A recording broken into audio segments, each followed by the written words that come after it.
Ito po, tamang-tama, related ito sa nalalapit na school year 2026-27. Di ba? Next month or ngayong buwang ito, enrollment na. Lalo na ho sa public school, elementary hanggang high school. Sa private sector, enrollment na rin. So, kung kailan sila magsisimula, pero siguradong mangyayari yan ngayong buwang ito at susunod na mga buwan.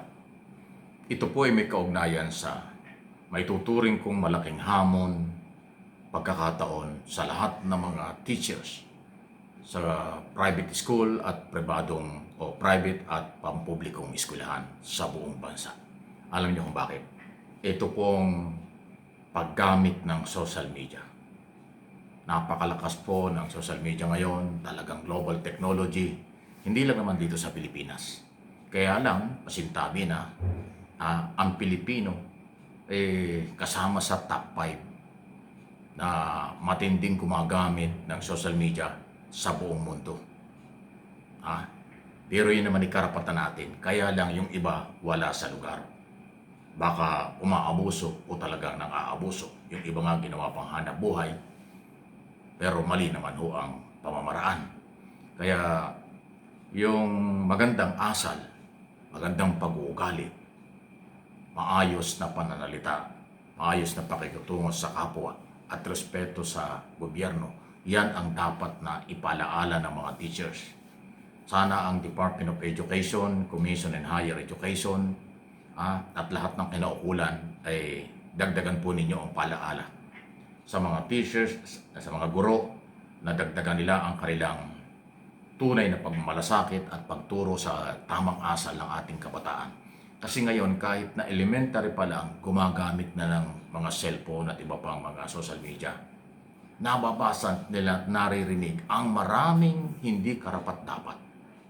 Yung dalawasingkong pagmumura, pagbabanta, mga malalaswang napapanood, na kung ano-anong mga drama at fake news. Na yan po ay siguradong merong malaking impluensya sa ating kabataan. Kaya malaking challenge sa ating mga kinaukulan itong isyong ito kung paano harapin, labanan at maiiwas ang kabataan. Kasi ganito, hindi ho inaalis natin ang karapatan ng mga bata na gumamit ng cellphone itong sumabay sa technology, global technology. Basta nasa ayos lang. Kasi hindi na ho nababantayan siguro ng mga magulang ang kanilang mga anak kung paano gumamit ng communication ng tama. Baka nga sa illegal o mga bagay na hindi dapat kapupulutan ng aral, doon sila nakapokus. Kaya ang mga teachers na siya hong mas mahaba ang oras nakakakita at nag-aalaga ng ating kabataan, hindi biro ang trabaho ng ating mga teachers, lalo na sa pampubliko na eskwelahan. Kasi marami, dati 26 million ang mga batang nag-aaral sa public school, baka ngayon siyempre dadagdagan yan, baka umabot ng 28 hanggang 30 million, napakarami nun. Sa pribadong mga eskwelahan, alam kong ginagawa na yan ng mga teacher. Paano igabay ang kanilang mga estudyante at mga bata na sa tamang paggamit, pagsabay sa communication ngayon. At iwasan nga po yung hindi magaganda, lalo na po yung mga pagbabanta at pagmumura na 2-5 na ho ito na kung hindi ko malaman kung saan ang galing. Siguro may pinagmanahan yung iba. Kadami namang dapat manahin, minana pa yung mga ganyang mga pagbabanta at kabastos ang ginagawa. Alam na ninyo kung sino gumagawa niyan. Sa totoo lang. Okay? So, lumalala po kasi. Alam nyo, itong ating mga topic, pinag-uusapan, gusto ko laging merong education, merong hindi lang for information, kailangan for education. Naging magabay natin ang kabataan at yung ating mga kababayan. Huwag maimpluwensyahan ng masasamang galaw. Although ngayon po laghanap na yan na parang ginawang hanap buhay na nga. Paano kaya matitigil? Hindi kayang patigilin ito ng gobyerno Kasi lumalala po. Sa halos pagpasok ng Marcos administration, lalo na po nung siraan nila si Pangulong Marcos, mga personal na bagay at iba pa, lalo pong lumala ng lumala ang paggamit at pagsamantala.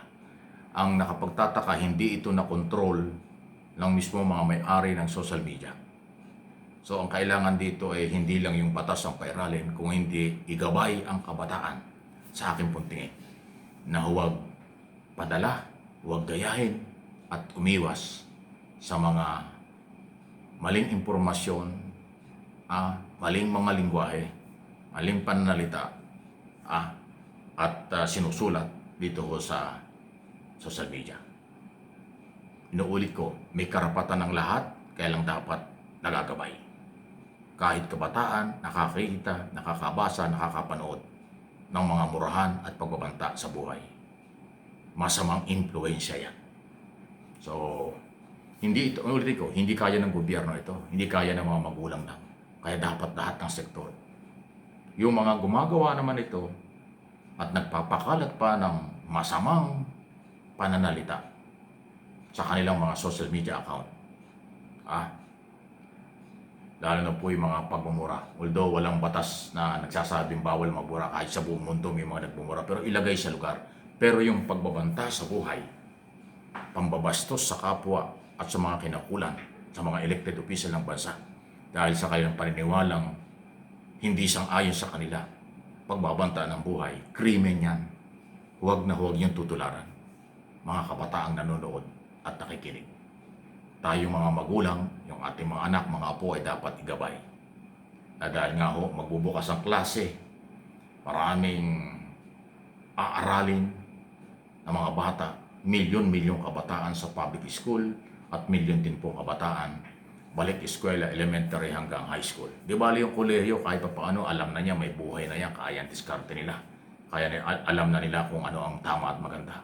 Pero yung mga nasa elementary hanggang high school, yan po yung masamang maimpluwensyahan ng masamang mga pananalita.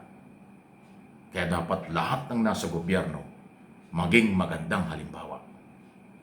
Hindi maganda na yung nasa gobyerno, siya pa ang nagsisimula ng kasamaan at marami pang maling gawain. Di ba?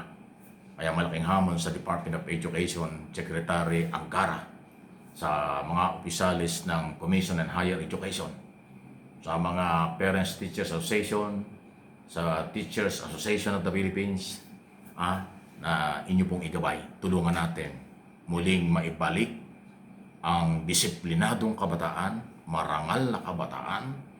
Huwag tangkilikin, iwasan sa halip ay iwasan pa ang mga mapanira at mapanlinlang dahil sa kanilang mga interes kung sino mang gumagawa nito. Hindi ko alam kung paano. Siguro kung ano yung kanilang style, baka yun din ang kanilang pakikitungo sa kanilang mga anak. Ay nakahawa-hawa na. So, merong pag-asa pa. May magagawa pa. Basta tulong-tulong lang. Please like and share. Subscribe and follow.